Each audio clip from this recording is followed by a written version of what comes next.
Mbega muvyeyi iyo nda ya mbere kugira ngo iveyo byari vyagenze gute? Iyo mbanye mu kuvayo jewe hatanguye kuza ibintu kubera nari nayitwariye iwacu natinye no kuvuga ati burya ndafise inda urana ukiri inkumi biragoye mugabo nkaguma mbwira uwo mugabo ntiburya je biriko birahindagurika numva umengo nkura muhira nkaza kuba mu nzu yacu. Iyo mbanye mu kuva hatanga kuva kuza ibintu vyera bikaza ari vyinshi biza ari vyinshi nkaca ntinya kubibwira mama ndabibamwe uko kwezi kurahera kumaze guhera hava turabana na nyamugabo tumaze kubana. Mwatubwiye yuko mwava amaraso ndetse hakaza n'ibintu vyera, mbega ubu ntabikiza icishimira ikigo cy'ubuvuzi kama inshuti ya bose mbega niki? Je ndagishimira gose kuko inshuti ya bose yo ni inshuti yawe. Uku niko twafata urugendo tuva mu gisagara ca Gitega, komine Gitega, zone Rutegama, noneho mu kigo cy'ubuvuzi kama inshuti ya bose twerekeza ku mupfasoni yari yarihebuye ko atazoronka uruvyaro ariko biza kurangira noneho aho ubu afise abana babiri ndetse anibungenze ari mu kuronka ikindi kibondo. Maze niho twafata urugendo tugana muhiriwe kugira ngo atwiganire neza na neza ko vyari bimeze ubwa mbere na mbere ataritura ikigo cy'ubuvuzi kama inshuti ya bose, kumburi n'icatuma adashobora kwibungenga ngo avyare nk'abandi. Kurikirana ikiganiro canke intahe yaduhaye y'ukuntu noneho yaje kwibungenga aribaruka ndetse ubu aho agira aronke ikibondo kigira gatatu. Bisigura yuko umuntu ari hinusu yayo yorishe Erega nivyo nyene igitangaza rero mu kigo inshuti ya bose basigaye bagira sona na massage bakoresheje za mashini karuhariwe zikura ubucafu mu mubiri bumwe butera ibivyimba n'izindi ndwara.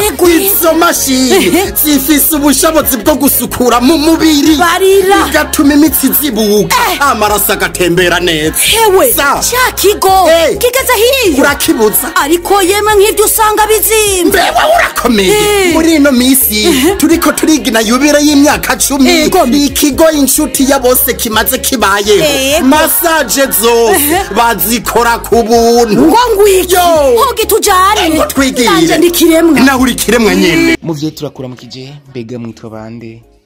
nitwa Shimirimana Eveline.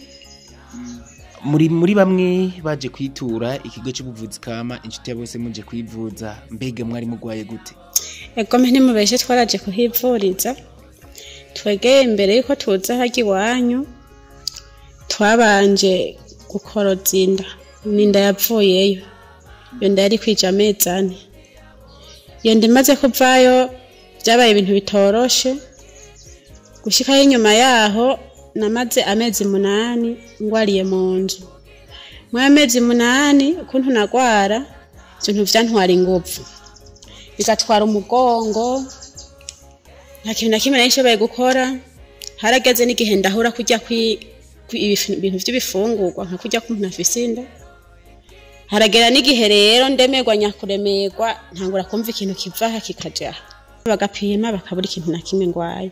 Jeha uburyo buhava buradukamana gushika n'umushinga nahe wanje avuga ati je no kuri ndarambiwe tinumva umengo oji wanyu tije numva nyene tavyo nshoboye kuguma sesa amahera buri musi atakintu ndiko ndatora ndabangaho nyene mu bwo buzima urabona nyene n'ahantu nebere ko ntuhameze. Hari gihe navyuka rero harya mvyutse nkashibukira nkariya ivyo bintu vyaranshibura nkavuga none ibi nibizunguzungu bikananyobera. Munyuma rero niho umusura umwe ati umusore gukira nyene ati ngwara mu kuyikira urayirata. Je twahuye n'umuntu sinenze ko ari n'umuganga hagi wanyu ego ahora mpora ndamwiganira nkuko nyene dufatanije urugendo nari nduze ngiye kuri farumasi kurondera uduti uko nagendera ku kabando ndamwiganiye nsanga niganiye nyawe acambwira ati none wowe wafashwe gute? Ndamubwira ukuntu vyagenze. Acambwira ati uko kuntu banagukorofye mu nda birashika akabara kantu bakomerekeje mu nda tivyo wumva bigendagenda ashaka gusanga ari bivyimba. Niho rero je namubwira nti none vyogenda gute? Ni uko je ndarusha harageze kuko ico gihe n'akabido k'amacupa 5 ntako naterura. Ntivyakunda. Niho ambwira ati rero urarondera udufaranga dukeyi zoje hariya mu Rutegama. Urabe yuko ari cyo bogufasha. Ndamubwira nti none je ko atahonze. Tiwe ni wafata imoto. Ati uzobabwira ati njana ahantu ku nshuti ya bose. Je nashitse ndakibwira umushinga ntahe ndakimubwiye. Nukuri yaravyumvise aragurana amahera ashika ku 40 arampa. Maze kwipakiza niyo moto hajya nururutse. Nukuri naciye ngwa sirikwe. Nimba ruko kuntu imoto kujya igendera gucebangura. Naguye aho nyene mu matara niwe yasigara pepeya kugira ngo mvyuke. Haraciye umwanya nyene ubwenge bwagiye. Imana yarahabaye sinagiriyeyo naravyose. Hama ndashikaho ndigana ubona hasanze ndayimubwira ari umuntu w'umudamu acambwira ati burya rero tireka turabe aye washitse tawashitse ku nshuti y'ubuzima tinabona n'ivyankira ngaha ntibizoba ari vyo wiyumvira ko ugwaye jewe no kuri ndashima Imana kubona nyene nashiye ntombora mwiyo miti bampaye bigaca bihurirana nukuri nyene vyagenze maze kwigana byose ukuntu vyatanguye uwo mu mama yaranshiye amahera tinanura urafise 70. Nje ndamubwira nti muga kuntu je sinzikaye ukuntu je namaze kuruha ntimbona n'urugo rugira rusambuke ntubuye umugambo nkuko ndi ntavyara kandi inda yambe yari yarigeze kuyibona nije no kuri ntinomva umengo mwompa n'akanusu mwompa nk'utunusu kwa yafise nkaba ndaja gufata ninomva gahengwe ndocangaruka nkwizekiye no kuri umuganga ntiya ntebeje nasanze kwere muri nabavyeyi mu bisanzwe nabavyeyi kuko barumva ingorane kandi baratahura je ciyampa utuntu tunyene azaragira utunusu arantekera cyambwira ati burya rero genda ufata uko mu gatondo mengo yambwiye ko nzofata kanusu kakarahuri shizemo tuzi twakazuyazi mengo ndiko ndavyibuka hanyuma rero ti kandi uzowunwe wariye ni kuri naraje ndabibwira ko akundi nyene umugaye cyantangaje yambwiye ati naho uza kumva birura ntuzodebukirwe uko yakabimbiye niko vyagenze umunsi wa mbere ndawufatana ko ntatse kudebukirwa ngo ndabiheba uko narumva umengo none ibi bintu birura bisumba umubiri yizi je ibintu kwere nzobimara mugo mugaba nakaza caraheba kugira iki ndawufata ko numva nawe nyene yari yararusha nukuri narawufashe bukebuke mugo ko nawufata hahandi mu mugongo mengo hari harafatanye bitakunda kono namangono namuke niko naza numva nza ndasomoka bukebuke vya bintu ko nawufata haa byagendagenda niko vyaza birapunguka ndavuga nsha ntihahantu kwere niho ntubona amara ntiwofasha ntibigaherera ntibigatubirana n'umuti nyene bampaye ko twifitiye uburyo buke nkazonza mbona byose vyaheze nukuri uwo muti ntariko ndabesha narawumaze maze kuwumara ivyo ntuvyagiye bigiye ukwezi kwaraheciyemo nza mbona sinagisingiye mu bihe ukwa mbere urumva koko sinavyemera umva nene naramaze kwihebura ukwa kabiri nza mbona kugeze hagati niko guca nza gupimisha ngiye gupimisha gisanga narasamye rero maze kuba narasamye gusa naradebukiwe sinasubiye kwiryo vuriro cinibera ngaho nyene ndabona Imana irateretse nyene irakuze none ngurya fura yanje ngurya mukobwa nivuka giwe nta kintu cyahabaye namuvyaye neza kugeza isaha no kuri ivyo bintu je sindaswa kuvyumva ego ndumva umugongo mugaye uroze kw'imigongo tuyigwara ngurya no waciye amukurikira umva bose nyene no kuri je ndashima Imana bisigure ko mwari mwarihebuye ko mutazoronka uruvyaro namwe je nari ngeze ahantu habi gushika hano hambwira kubera uwo mugabo wanje yari n'imfuvyi navuga ati uku kuntu yakuze ari umwe ni uku kuntu yakuze ari umwe atabara umuna wiwe yarose akaca abona atabana ariko araronka harageze igihe ndamubwira nti nukuri hako nigwa ndakuruhisha jewe nturuhusha ntahenje kuba muhira nyene mbi uwo muhira hama we wirongorera undi mugore mugabo we ntiyavyumva nyene kwara kuguma njyagagura akaguma afise imyikomo nkabona agasuma ivyo asumye hageze gufungura kazamva atanguye kwidoga ngo mwengo biraryoshe ngo gufungura ngo ufise ngo akakuririra impande ivyo ntibikama bikambabaza mugare Imana imaze kwishura byavuye bihe ubu no kurimbayeho mu mahoro. Ego mbega ico gihe inda ya mbere ivayo hoba hari mu buhe mwaka hoba haciye kingana gute? Hari muri 2019. Mbega mu kigo cy'ubuvuzi kama inshuti ya bose wahamenye gute neza na neza? Jewe nahabwiwe n'umuganga ahakorerayo nkuko twohurira mu nzira gusa ntawe narinzi nkuko nyene kwiganira umuntu ko jico gihe nta sinaringihisha umva uwo muntu yabonye ndiko ndiyandaza ku gakona aca mpahira aranyegera mbega ugwaye ko kumeze uko uragwaye niho rero je naca ndamugira ku muriro nje yamaraje nafashwe kunuka ibintu vyarizanye mbere hageze urwego yaho ntafise aka gakoni bitakunda cyambwa ati tine kumugayo ukiri muto niho rero cyambwira ivyo hiyo mu rutegama nta naho narinzi naho mva ko matwi. Mbega nkuko mutubwiye ko mwari mwarihebuye noneho ko mutazoronka uruvyaro nk'abandi akajambo bubwira abandi bantu kumbure basanzwe bafise ico kibazo ariko ntibamenye ko ikigo cy'ubuvuzi kandi inshuti ya bose bashobora kubakiza ni nkaka.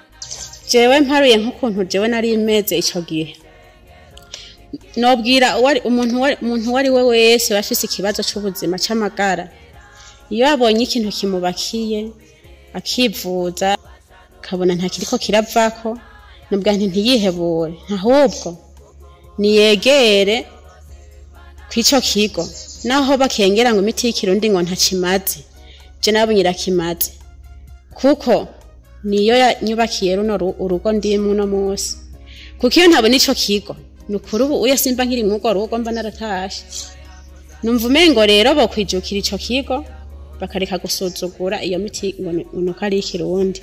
Ego mbega amuvye iyo nda ya mbere kugira ngo iveyo byari vyagenze gute?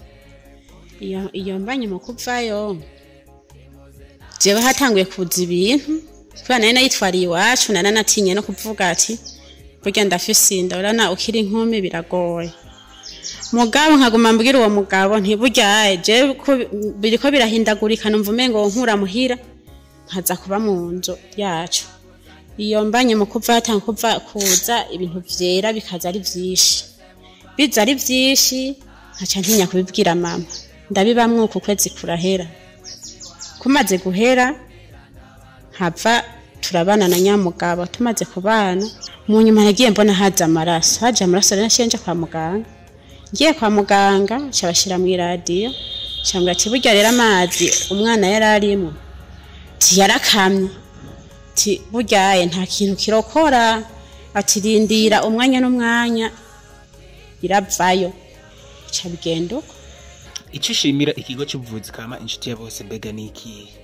Je ndagishimira gose kuko igituma ndanagishimira jewe n'ubu mugenzi fise numvise yafise ikibazo nkumva dufate nk'uwo mugenzi nyene yabazanye jewe kwera umenga ndamufise ko nk'umutwaro kuko mu bisanzwe ukuntu numvise agwaye turiko turavugana numvise umengo bihuye n'ukuntu nari ingwaye cisha ndamubwira ntiburyaye uregera ahantu bita ku nshuti ya bose ubanze ugenda urabe ubiganire vyose utabahishije burya uzora bico ko batagufasha rero ukuntu je ndagishimira ico kigo nukuri kiragahoraho ahubwo mbere bagwiza umwete mbere babandanye bazana n'utundi tuntu nyene kugira ngo babandanye bapfura abantu. Mbega mwamaze igihe kingana gute mutarasubira gusa n'indi mbana? Amezi 8. Turabona ko mwimirije kwibaruka uyundi mwana ndetse aho mbona ko ufise abandi bana imbere mwibarutse no kuvuga ko uruvyaro rwose mu rukeshi ikigo cy'ubuvuzi kama inshuti ya bose. Ego nukuri kuko yataba inshuti ya bose nta numwe mba ndaronka canke simba nkiriho mbere sinavuga ngo mba nkiriho kuko ivyo bintu vyari bimeze ukuntu narabana nyene ko ubuzima nyene buhebugiye imbere yuko mbanza kugwara ivyo vyose nababwiye habanje kuza haraza ibintu vy'amaraso nukuvuga mu mezi nk'atatu ya mbere na korokesheje jewe nta hantu namwe nashobora kuja ni nkuko mpagaze canke nicaye ntamenya nayo maraso iyavuye nyene yashungurutse nasanga nyene mpagurutse bitemba nk'amazi mu nyuma rero rero vyagiye bipanda gushika rero biza musi y'umukondo nkumva bigendagenda.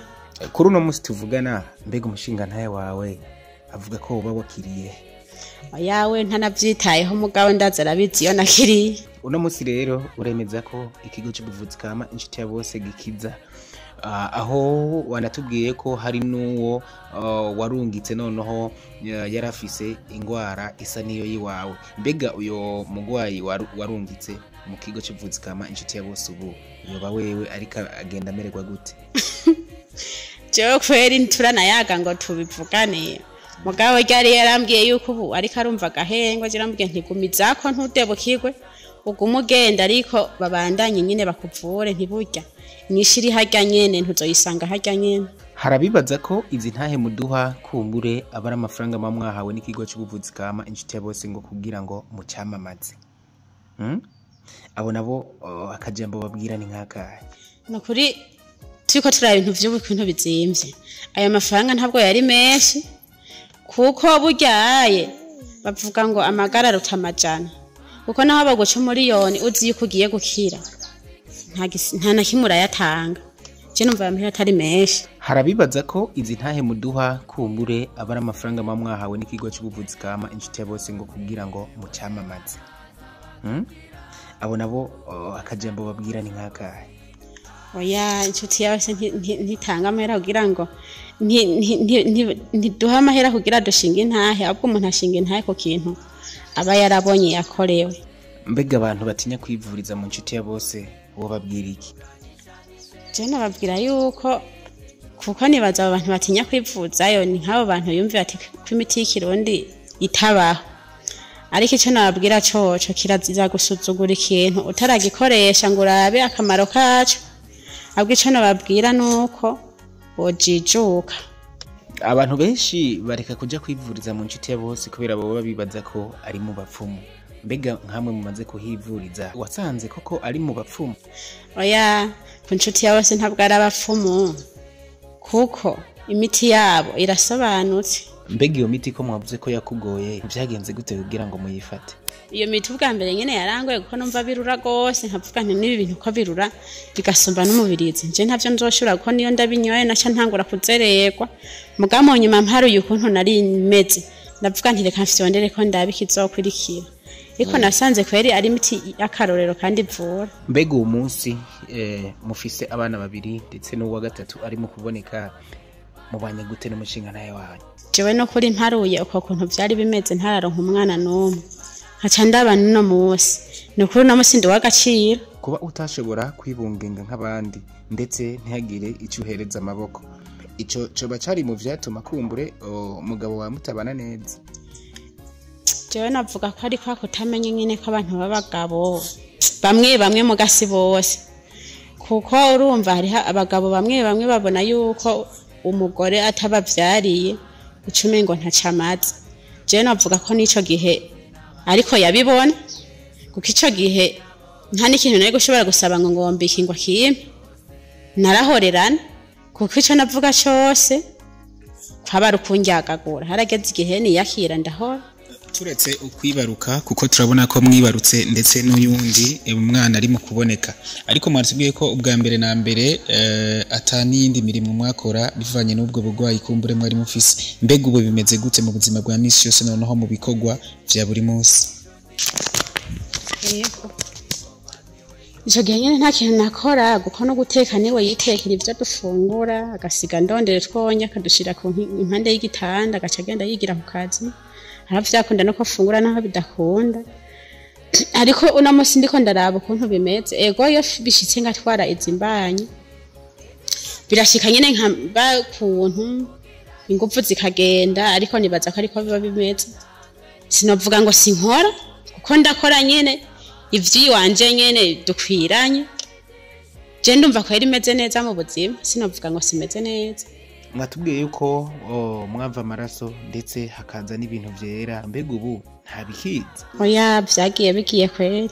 Mutwibutsa mbega iyo miti mwayifashe igihe kingana gute kugira ngo mushobore gukira, ariko kandi mwakoresheje uburyo bungana gute? Jewe iyo miti bari banciye 70 gusa ico gihe nari mfise 40 bivanye n'uburyo kuntu bwari bwarahereye ku baganga, ariko urumva naho narishe 40 akampa inusu nkamubwira nti mpinusu yayo mfise nukuri iyo nusu hari ico yakoze. Urumva ko vyaciye bitubirana nyene nkacankira iyo miti nayifashe mu kiringo mengo cindwi n'inusu. Uwo munsi yo wumvise ikigo cy'ubuvuzi kama kiriko kiravugwa hirya no hino, ukumva kumbure n'abagenda bakirirayo bakizwa n'ikigo cy'ubuvuzi kama inshuti ya bose, we wiyumva gute? Jewe ico kigo iyo numvise nahajya numvise beko baratshinga ntaye nkuko nyene biriko biraba keshi no kuri ndavyumviriza kuko nzi ico nakuyeyo ndavyumviriza kweri. Nakahe kamo wotera ikigo cy'ubuvuzi kama inshuti ya bose, haba muco mu byo bokongerako canke ivyo bohindurako? Jewe ndavye ubuzima bw'uno munsi ukuntu nyene buzimvye iki nukuri, kandi urabona n'amagara y'abantu nyene buhari bigwara vyinshi vy'ivyaduka. Nukuri nyene ikigo inshuti ya bose coraba nyene kuko abantu ntitungana, hari n'igihe nyene wewe ugwara ukagwara ibintu kumva ko mengo woshika kw'ico kigo mugashira abavyabi bwa buzima urimwo n'udufaranga uri ufise gasho usanga utewe n'ubwoba tije no kuri naho nogenda aya mafaranga mbona mengo ni make. Rero ikintu notera akamo notera inshuti ya bose numva umengo nyene yozira yomanura uducira kuko no kuri abantu ntitungana, kuko naje hari igihe mu misi yera nagwara ibintu ndiyumve mbashano nko yaba naronka nk'amahera ntinosubiye hahantu nkabiganira, ariko mu nyuma nyene navyikuyemo kuko ndiko ndiyumvira amahera ya ukuntu bimeze ibiciro vyaho nca mvuga ntireka ntinihangane ndindira icimana izokora. Rero numva umengo nyene kurya abantu tutangana basimu ego simvuze ngo mwomanura kuko ibintu vyo biragoye, basi hakaba utuntu duke mukagira utuntu duke tw'amahera make nyene y'abantu bato. Niki ushimira leta y'u Burundi yo yemeye ko abavuza imiti y'ikirundi bokorera ku mugaragaro, aho n'ikigo cy'ubuvuzi kama inshuti ya bose gisanzwe gihurikiye mu runani Renateb? Jewe leta y'u Burundi ikintu nayishimira n'ukuri yarakoze yaratubereye umuvyeyi, kuko abantu benshi twokwishwe no kutamenya cyo tukicwa n'ingwara zitona twishe. Umuntu amaze gushika kw'ico kigo kintu nahabonye nuko ubiganira gace usanga baratororokanije uduti baraguhaye gasanga bitubiranye na ya ngwara. Nukuri yarakoze kubashigikira. Mbega ku inshuti ya bose baba baragupimye? Emeje no kwese navuga ngo barampimye kuko twavugaye ku munwa nkuko nyene hamwe umuganga nyene ngira we yarumvise ivyari ivyo aca aramputwa duti nukuri twarankoreye. Mbega ku inshuti ya bose ko nzi ahandi bashobora kuvuga ati twarakire kugira ngo ushobore gukira canke twara imiti bivanye n'amahera ufise, mbega ku inshuti ya bose ho niko vya bimeze? Ku inshuti ya bose urashobora kubabwira ati je mfisaya ti rabe mube muramputwa nza kuba ndafata ti nzogaruka kuriha ayazobasigaye. None baguhaye ideni canke baguhaye imiti bivanye n'amafaranga wari ufise? Je bampaye inusu yayo nari ifise, cambwa ati ubonye utakintu kiriko kirapfa ko rocogaruka utore indi nusu ukwize kiye, kurumva sinasubiyeyo. Mbega ikigo cy'ubuvuzi kama inshuti ya bose bona mu kibano noneho bagitahura gute, bacumva gute? Hari abavyakira n'abatavyakira kuko kwakira si kumwe, ariko iyo umuntu atavyakiriye naho wabimubwiye ntaco biba bitwaye. Mugabo ubonye ari nk'umuntu aremvye hoho uraguma hatiriza yuko araba yuko yo kwibwiriza gushika aho hantu nawe akaraba ivyo kuramubwira ko ari ivyo. Kugira tuzaha kumbure twahabwiwe kumbure n'umugwayi yaje kwivuriza mu nshuti ya bose aca tubwira ko yaharangiwe n'uwaje kuhivuriza arahakirira, ubwo niho bawibaza ko yoba yakwararaje? Oya ntiyanyararaje mbere yagize icama, ahubwo nyene yoba yumvise nyene ukuntu nyene naje byari bimeze ati reka ndabivuge. Intahe dukora kumbure ni intahe zifasha abatari bake na cane cane mu kumenya aho bo kwitura kugira ngo bivuze ingwara zimwe zimwe, bigatuma izi ntahe tuzicisha ku radio noneho tukazishira no ku rubuga rwacu rw'inshuti ya Bose TV kuri Facebook na YouTube. Mbega mu gihe umugabo wawe aza kukumva ku radio cyangwa kubona kuri Facebook cyangwa kuri YouTube, ntabwo byava bibacanishamo? Oya, nta na kimwe, nta kibazo bitwaye. Mwo twibutsa akazina kanyu kumbure naho musanzwe muba? Nitwa Shimirimana Eveline, aha tukaba turi Songa agacimbere n'ibikinga, komine n'Igitega, intara na nyene n'Igitega. Ntabwo ba wari ufise ko havushika mu nshuti ya Bose ugasanga ugiye mu bapfumu? Na cyane cyane aho benshi bamaze kumva ngo ni imiti, ngo bavurisha imiti kirundi, bacabona neza directement ko baba bagiye mu bapfumu. Oya, je ivyo aho naringeze sivyo vyari muri jewe, kuko navuga nti Imana yo mpahoho nkabona ubuzima bwanje burarokotse, ibindi navyo ntaco, ivyo ntivyari mu mutima kwera. Muvyereka tugushimire cyane. Ego cyane, murakoze. bisigura yuko umuntu ari hinusu yayo yorishe. Erega nivyo nyene igitangaza rero mu kigo inshuti ya Bose basigaye bagira sona na massage bakoresheje za mashini karuhariwe zimwe zikura ubucafu mu mubiri bumwe butera ibivyimba n'izindi ndwara. Izo mashini zifise ubushobozi bwo gusukura mu mubiri bigatuma imitsi zibuka amaraso agatembera neza. Hewe cha kigo kigeze hiyo urakibuza ariko yemwe nk'ivyo usanga bizimbe. Mbewe urakomeye muri ino misi turiko turigina yubire y'imyaka 10 ikigo inshuti ya Bose kimaze kibayeho massage zose bazikora ku buntu. Ngo ngwiki hogi tujane twigire ndikiremwa na uri kiremwa nyene yubire nziza y'imyaka 10 ku kigo c'ubuvuzi kama inshuti ya Bose nayo utwo turusho tuzomara umwanya urumerumara. Inshuti ya Bose gikorera mu ntara ya Gitega komine Gitega umusozi Rutegama haruguru y'isoko y'inka bakure kuri 69 199 amajana 247 canke kuri 79 amajana 766 amajana 951 kaze namwe mu gacemwo.